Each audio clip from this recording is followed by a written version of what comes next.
Bien le bonjour, Olympiens, Olympiennes, j'espère que vous allez bien. Donc on se retrouve aujourd'hui pour passer un petit peu de l'euphorie d'hier soir à l'annonce et donc à la réalité des datas d'Igor Pekchar.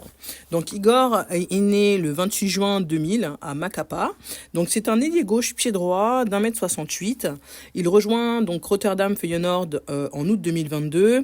Il est d'abord, pendant la saison qui va suivre, champion des Pays-Bas, puis remporte la Coupe des Pays-Bas, saison 2023-2024, et il sortira un petit peu en héros de cette rencontre puisqu'il inscrira le seul but.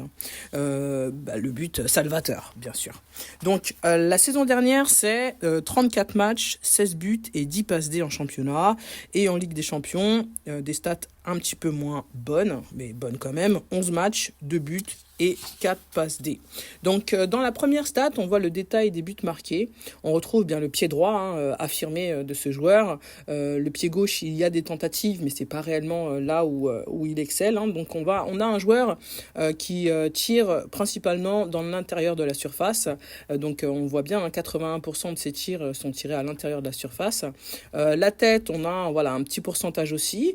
Et puis de l'extérieur, on voit bien que c'est pas trop son terrain de jeu. Côté caractéristiques du joueur par rapport aux autres milieux et ailiers, on voit donc les occasions créées qui sont énormes, 87%, les tentatives de tir aussi énormes, et puis surtout les buts. À chaque fois qu'il essaye, généralement, il plante. Et on voit les datas un petit peu moins bonnes qui sont au niveau des actions défensives et des touches. Donc c'est pas son credo.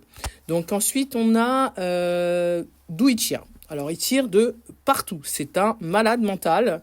Car sur 96 tirs, on voit qu'il en a marqué 16. On a 10,59 XG. Donc, c'est énorme. Il a 45% de ses tirs qui sont cadrés. Donc, c'est quelqu'un qui prend...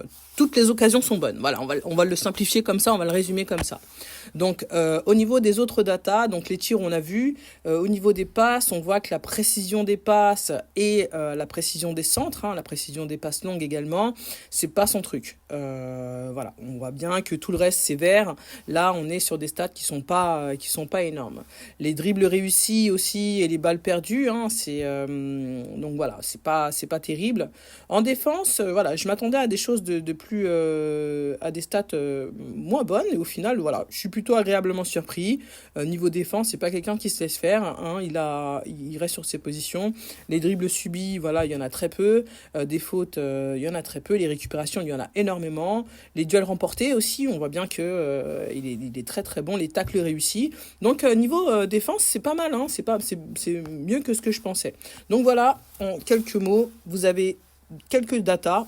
Je rentre pas dans les détails, c'est pas la peine. Ça fait 3 semaines qu'on vous en parle, que vous avez des analyses à droite, à gauche, au milieu, en oblique. Donc moi, je vous ai donné là toutes les petites datas essentielles pour savoir vraiment à qui on a affaire. Sur ce, je vous laisse. Je vous retrouve demain pour un débrief du 4e match de préparation face à Valence.